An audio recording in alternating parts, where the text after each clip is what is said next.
শেখ হাসিনার রায় ঘোষণার তারিখ নির্ধারণকে স্বাগত জানায় জামায়াতে ইসলামী। আদালতের বিবেচনায় আসামিরা সর্বোচ্চ সাজা পেলে সেটি ইনসাফ হবে বলে মন্তব্য করেছেন জামায়াতের সেক্রেটারি জেনারেল মিয়া গোলাম পরওয়ার।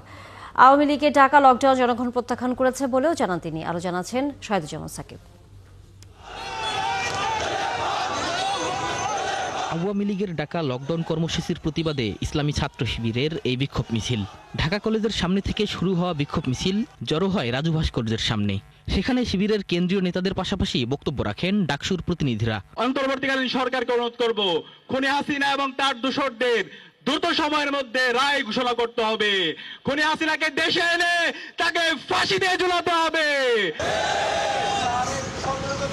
সকাল থেকে পল্টন, যাত্রাবাড়ি, উত্তরা, গাবতলী সহ রাজধানীর বিভিন্ন পয়েন্টে অবস্থান নেন জামাত ও শিবিরের নেতাকর্মীরা। এ সময় আওয়ামী লীগ বিরোধী বিভিন্ন স্লোগান দেন তারা। আজকে পাশে আগুন দিচ্ছেন, এইটা এই দেশের মানুষ কিন্তু ক্ষমা করবে না। ফ্যালকন অ্যালুমিনিয়াম মাল্টিলেয়ার অ্যানোডাইজড হওয়ায় সম্পূর্ণ স্ক্র্যাচ প্রুফ। Falcon aluminium.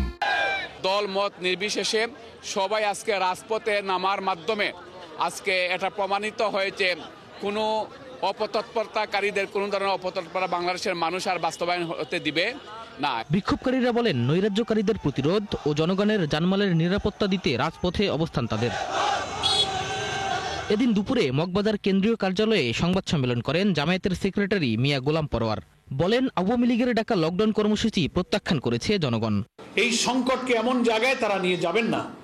আমরা একটা পরমত সহিষ্ণুতা এবং জাতির মৌলিক ইস্যুতে একটা জাতীয় ঐক্যের পরিবেশ তৈরি করে নাশকতাকারীদের অবশিষ্ট চক্রান্তটা আমরা নিঃশেষ করে দিতে পারি। এটি অবাধ নিরপেক্ষ নির্বাচনের পরিবেশে একটা ঐক্যমত গড়ে তোলে। শেখ হাসিনার রায় ঘোষণার তারিখ নির্ধারণকে স্বাগত জানিয়ে তিনি বলেন, আদালতের বিবেচনায় সর্বোচ্চ শাস্তি প্রাপ্য হলে সেটিই চান তারা।